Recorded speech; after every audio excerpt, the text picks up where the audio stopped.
Good morning students. आज हम पढ़ेंगे किंगडम फंजाई। किंगडम फंजाई जो है इसमें आते हैं हेटेरोट्रॉफिक यूकैरियोटिक ऑर्गेनिजम्स। ज्यादातर जो फंजाई हैं वो सेप्रोफाइट्स होती हैं। सेप्रोफाइट्स क्या होती हैं? ये डेड सबस्ट्रेट से ऑर्गेनिक मैटर लेती हैं और उसको सोल्यूबल जो कि अवेलेबल फॉर्म होती है उसमें कन्वर्ट कर देती हैं। फिर ये लिविंग प्लांट्स और एनिमल्स के ऊपर जो ग्रो करती हैं उन पे डिपेंडेंट होती हैं। कुछ फंगस ऐसी भी होती हैं, उनको हम पैरासाइट्स कहते हैं। और कुछ फंगल स्पीशीज ऐसी भी हैं जो परमानेंटली ही म्यूचुअली बेनिफिशियल रिलेशनशिप में रहती हैं, और ऐसे रिलेशनशिप को हम सिम्बायोटिक रिलेशनशिप कहते हैं। तो ये फंगस जो है साइनोबैक्टीरिया के साथ इसका म्यूचुअलिस्टिक रिलेशनशिप है। ये सिम्बायोटिक लाइफ फॉर्म्स जो हैं ये लाइकन्स कहलाती हैं। लाइकन जो है किस किस चीज का सिम्बायोटिक एसोसिएशन है, ये इंपॉर्टेंट क्वेश्चन है। लाइकन, फंजाई और ब्लू ग्रीन एल्गी जिनको हम साइनोबैक्टीरिया भी कहते हैं, इनका सिम्बायोटिक एसोसिएशन है। और इसी तरह माइकोरहिजा, यहाँ पे दो वर्ड है। माइको का मतलब फंगस और रहिजा का मतलब होता है रूट्स। तो यहाँ पे फंगस जो है it is associated with roots of higher plants, जैसे कि पाइनस है, जिम्नोस्पर्म्स में होता है ऐसा मेनली प्लांट। अगर उसके साथ फंगस एसोसिएटेड ना हो तो वो ग्रो ही नहीं करेगा। तो ये भी एक तरह का सिम्बायोटिक एसोसिएशन है। सिम्बायोटिक एसोसिएशन ऐसा एसोसिएशन होता है जिसमें दोनों पार्टनर का ही फायदा होता है। अब रिप्रोडक्शन अगर हम देखें तो वेजिटेटिव रिप्रोडक्शन जो है फंजाई में वो फ्रेगमेंटेशन से, फिशन से और बडिंग से होती है। एसेक्सुअल रिप्रोडक्शन स्पोर फॉर्मेशन की हेल्प से होती है। और कौन कौन से एसेक्सुअल स्पोर्स हैं? ये हैं कोनिडिया या स्पोरेंजियो स्पोर्स या फिर ज़ूस्पोर्स।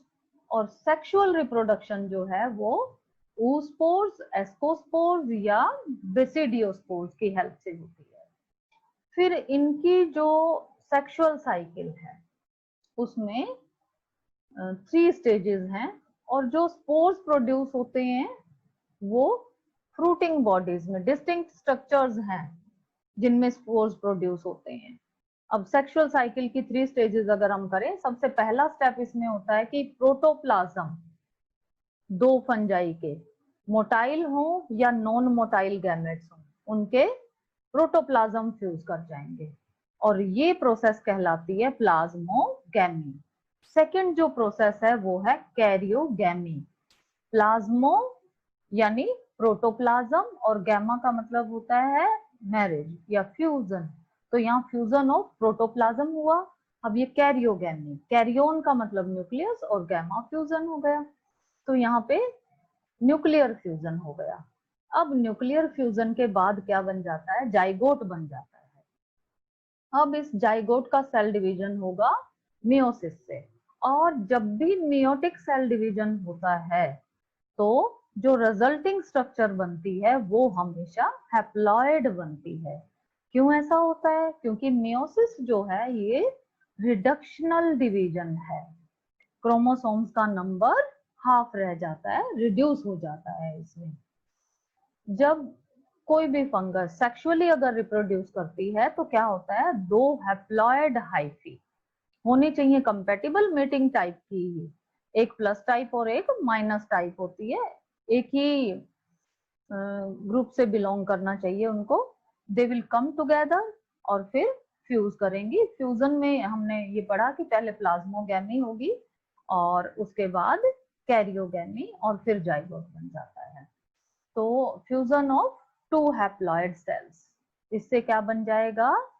Diploid cell. कुछ सेल्स में क्या होता है कि fusion of 2 haploid cells immediately results in diploid cell formation. ये डिप्लॉयड सेल यहाँ पे भी हमने किया, क्या बन जाती है? जाइगोट। कब बनती है? जब कैरियोगैमी हो जाती है। लेकिन कुछ फंजाई में जैसे कि एस्कोमाइसिट्स और बेसिडियोमाइसिट्स हैं, इनमें बीच में एक डाई कैरियोटिक स्टेज बनती है। डाई का मतलब दो और कैरियन हो गया न्यूक्लियस, यानी कि दो न्यूक्लियस फ्यूज होने से पहले वो एक ही सेल में अलग अलग दिखाई देते हैं। फ्यूजन से पहले उसको हम डाई कैरियोटिक स्टेज बोलते हैं। तो डाई कैरियन हो गया और इस फेज को हम dikaryophase of fungus कहते हैं। बाद में जो पेरेंटल न्यूक्लियाई होती हैं वो फिर फ्यूज कर जाती हैं और डिप्लॉयड सेल बन जाएगी, और फंजाई जो है वो फ्रूटिंग बॉडीज बनाएगी जिनमें रिडक्शन डिवीजन होगा, और रिडक्शन डिवीजन के बाद जो स्पोर्स बनेंगे ये फ्रूटिंग बॉडीज हैं, और इनसे जो स्पोर्स बन रहे हैं वो हैप्लॉयड स्पोर्स बनते हैं। ये डिफरेंट एग्जांपल्स हैं फंगस के। ये जो फर्स्ट हमने दिखाई है म्यूकर, ये एस्परजिलस है, और ये मशरूम अगेरिकस इसको हम बोलते हैं। अब कुछ फंजाई में क्या होता है कि ये इनमें कैपेसिटी है to become multicellular organisms at certain stage in their lives. इनकी जो सेल वॉल है वो कॉम्प्लेक्स शुगर की बनी होती है और टफ होती है, और ये शुगर होती है काइटिन। और जो फंजाई हैं ये कॉस्मोपॉलिटन है, मतलब ये हर जगह मिलती हैं, एयर में, वाटर में, सॉइल, एनिमल्स के ऊपर, प्लांट्स के ऊपर, और ये वार्म और ह्यूमिड प्लेसेस में ग्रो करती हैं। एक्सेप्शन यहाँ पर है यीस्ट। यीस्ट एक ऐसी फंगस है जो यूनिसेलुलर है। देखो ये पूरा का पूरा किंगडम जो है फंजाई वो मल्टी सेलुलर है, लेकिन सिर्फ यीस्ट इसमें ऐसी है जो यूनिसेलुलर है। सेकेरोमाइसिस इसका एग्जाम्पल है। और फंजाई जो है फिलामेंटस होती हैं, यानी फिलामेंट्स बनते हैं इसमें। माइसीलियम, हाइफी, आगे भी बताया है इसमें कि इनकी जो बॉडी है इसमें long slender thread like structure जो बनती हैं उनको हम हाइफी कहते हैं, और हाइफी का जो नेटवर्क बन जाता है उसको हम माइसीलियम कहते हैं।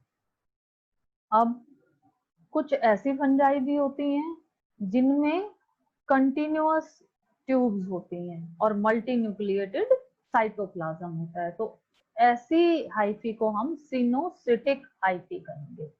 सिनोसिटिक का मतलब है मल्टी न्यूक्लिएटेड हाइफी। और बाकियों में क्या होता है, न्यूक्लियर डिवीजन होते ही सेप्टा बन जाते हैं, क्रॉस वॉल्स बन जाती हैं उनकी हाइफी में। और जो सेल वॉल हैं ये हमने पहले भी कर लिया, काइटिन से ही बनती हैं। जब ब्रेड के ऊपर कभी कभी हम ज्यादा दिन के लिए उसको छोड़ दें तो क्या होता है, उसके ऊपर फंगस लग जाती है।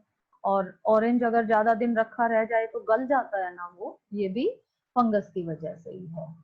कॉमन मशरूम जो हम खाते हैं और टोडस्टूल्स, ये सब फंगस हैं। फिर व्हाइट स्पॉट्स मस्टर्ड लीव्स पे जो हम देखते हैं ये भी पैरासिटिक फंगस की वजह से हैं। यूनिसेलुलर फंजाई यीस्ट जो है ये ब्रूअरी और बेकरी में यूज होते हैं। बेकरी में ब्रेड बनाने के लिए और ब्रूअरीज में बियर बनाने के लिए यूज होती है, क्योंकि इसमें अल्कोहलिक फर्मेंटेशन होता है। दूसरी ऐसी भी फंजाई हैं जो डिजीज कॉज करती हैं एनिमल्स एंड प्लांट्स में। व्हीट रस्ट जो डिजीज है ये पक्सीनिया से होती है, पक्सीनिया ग्रामिनेस। और कुछ ऐसी फंगस भी हैं जिनसे हमें एंटीबायोटिक मिलता है, penicillium. First antibiotic second world war के टाइम इसकी डिस्कवरी हुई थी। जो वुंडेड सोल्जर्स थे उनको हील करने के लिए यूज किया गया था। पेनिसिलियम जो फंगस है उससे पेनिसिलिन एंटीबायोटिक बनता है। अब डिवीजन अगर हम करें किंगडम फंजाई का, तो मेजर इसमें 4 क्लासेस होती हैं। पहले है एस्कोमाइसिट्स। एस्कोमाइसिट्स जो हैं इनको हम एस्कस, एस्कस प्रेजेंट होता है, एस्कस का मतलब सैक होता है, तो इनका कॉमन नेम है सैक फंजाई। ये मल्टीसेलुलर ही होती हैं, इसका एग्जांपल पेंसिलियम है। रेयरली ये यूनिसेलुलर होती हैं। यूनिसेलुलर का एग्जांपल लें तो सैकरोमाइसिस। ये सेप्रोफिटिक होती हैं, डेड डिकेइंग ऑर्गेनिक मैटर पे डिकम्पोजर्स, यानी उनको जो ऑर्गेनिक मैटर है उसको ये डिकम्पोज कर देंगी, सोल्यूबल फॉर्म में कन्वर्ट कर देंगी।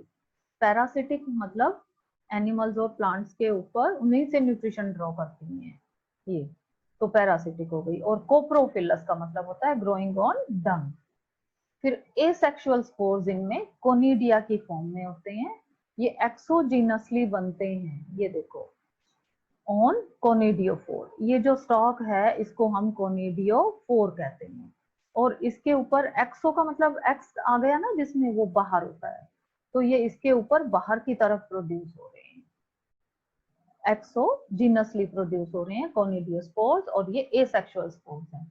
जबकि हम यहाँ पे देखें एस्कोस्पोर्स, ये एस्कोस्पोर्स, ये देखो ये एस्कोस्पोर्स हैं, ये अंदर, और ये जो स्ट्रक्चर है पूरी ये छोटी सी, ये एस्कस है, ये सैक हो गया, इसके अंदर एस्कोस्पोर्स हैं। और ये एंडोजीनसली प्रोड्यूस हुए हैं, ये एस्कोकार्प है, सेक्शन ऑफ एस्कोकार्प लिखा हुआ है ना, ये एस्कोकार्प, एस्कोकार्प ने क्या बनाया, एस्कस, और उस एस्कस के अंदर हैं ये ब्लैक ब्लैक जो दिख रहे हैं एस्कोस्पोर्स, तो ये अंदर हैं। एंडो का मतलब अंदर, इनर साइड पे होना। अब न्यूरोस्पोरा जो है, न्यूरोस्पोरा भी एस्कोमाइसीट्स में ही आती है, और ये ऐसी फंगस है इसके ऊपर बहुत ज्यादा बायोकेमिकल एंड जेनेटिक वर्क हुआ है। फिर मोरल्स, बफेल्स, ये इसी में आते हैं और इनको एज डेलिकेसीज यूज किया जाता है। फिर सेकेंड डिवीजन है फंजाई, किंगडम फंजाई का, फाइकोमाइसेट्स। इनमें एसेक्सुअल रिप्रोडक्शन ज़ूस्पोर्स की वजह से होती है, ये मोटाइल स्पोर्स होते हैं, या फिर एप्लेनोस्पोर्स की वजह से होती है, जो कि नॉन मोटाइल स्पोर्स हैं। ये यहाँ पे दिखाया हुआ है, ब्रेड मोल्ड इसी में आती है। और स्पोर्स एंडोजीनसली प्रोड्यूस होते हैं स्पोरेंजियम में, ये देखो ये स्पोरेंजियम है और इसके अंदर ये स्पोर्स प्रोड्यूस होते हैं, तो ये एंडोजीनसली। अब आपको समझ आ गया, एंडोजीनसली मतलब जो फ्रूटिंग बॉडी है उसके अंदर बने, और एक्सोजीनस का मतलब हो गया जो बाहर की तरफ बनते हैं, ये चेन्स में है ना, ऐसे बाहर की तरफ है। तो जाइगोस्पोर कैसे बनता है, देखो जाइगो आ गया यहाँ पर, यानी दो गैमेट्स के फ्यूजन से जो जाइगोट बनता है ना, वही जाइगोस्पोर है। अब ये गैमेट्स जो फ्यूजन हो रहा है, मॉर्फोलॉजिकली सिमिलर गैमेट्स का हो सकता है तो आइसोगैमस कहेंगे, या फिर डिसिमिलर गैमेट्स हैं अगर तो एन आइसो। एन आइसो का मतलब होता है डिफरेंट और आइसो का मतलब होता है सिमिलर। और फिर ऊ गैमस में साइज एक का बहुत छोटा होता है और दूसरे गैमेट का साइज बहुत बड़ा होता है। इसके एग्जाम्पल न्यूकर, राइजोपस, ब्रेड मोल्ड, आपने ये नाम याद रखना है, ब्रेड मोल्ड का नाम आ जाता है कई बार। और पीछे भी मैंने बताया कि मस्टर्ड में व्हाइट स्पॉट्स फंगस की वजह से होते हैं। तो जो व्हाइट स्पॉट्स हैं वो कौन सी फंगस की वजह से हैं, एल्ब्यूगो फंगस की वजह से हैं। ये एल्ब्यूगो जो है पैरासाइट है मस्टर्ड प्लांट के ऊपर। अब ड्यूटीरोमाइसीट्स जो हैं ये एक्चुअली हैं इम्परफेक्ट फंजाई। और ये इम्परफेक्ट फंजाई कैसी होती हैं, इनमें सिर्फ, क्यों हम इनको इम्परफेक्ट कहते हैं, फंजाई इम्परफेक्टाई बोला जाता है इनको, क्योंकि इनमें सिर्फ एसेक्सुअल या वेजिटेटिव फेज ऑफ रिप्रोडक्शन होता है, सेक्सुअल स्टेज इनमें एब्सेंट होती है। ये सिर्फ एसेक्सुअल स्पोर्स जिनको हम कोनिडिया कहते हैं, ये कोनिडियोफोर्स हैं और इनके ऊपर एक्सोजिनसली ये कोनिडिया बन रहे हैं। माइसीलियम सेप्टेट होता है, सेप्टा बनते हैं, सेप्टा, ये जो क्रॉस वॉल्स हैं इनको हम सेप्टा कहते हैं। और ब्रांच्ड भी है, ये देखो ये ब्रांचिंग हो गई, यहाँ पे भी ये ब्रांचिंग हो गई है। ये सेप्रोफाइट्स भी हैं और पैरासाइट्स भी हैं, और ज्यादातर जो हैं वो डिकम्पोजर्स हैं। जब परफेक्ट स्टेज अगर इनके मेंबर्स में डिस्कवर हो जाए तो उनको एस्कोमाइसीट्स एंड बेसिडियोमाइसीट्स में शिफ्ट कर दिया जाता है। एक्चुअली क्या है कि जब एस्कोमाइसीट्स एंड बेसिडियोमाइसीट्स में सेक्सुअल स्टेज एब्सेंट होती है तो उनको हम ड्यूटीरोमाइसीट्स बोलते हैं। इसके कॉमन एग्जाम्पल हैं अल्टरनेरिया, कोलेटोट्राइकम, ट्राइकोडर्मा।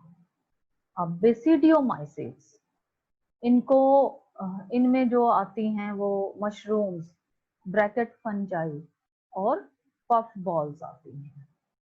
ये सॉइल पे ग्रो करती हैं, लकड़ी का ऐसे ही लॉग पड़ा हो कहीं उसके ऊपर ग्रो कर जाएंगी, ट्रीज के स्टम्प से कटा हुआ तना हो उसके ऊपर ग्रो कर जाती हैं, और प्लांट बॉडीज के अंदर एज पैरासाइट डिजीज कॉज करती हैं ये, रस्ट एंड स्मट डिजीज। फिर एसेक्सुअल स्पोर्स इसमें जनरली नहीं होते, लेकिन वेजिटेटिव रिप्रोडक्शन जो है वो फ्रेगमेंटेशन से होती है। सेक्स ऑर्गन्स भी एब्सेंट होते हैं, लेकिन प्लाज्मोगैमी होती है। कैसे होगी?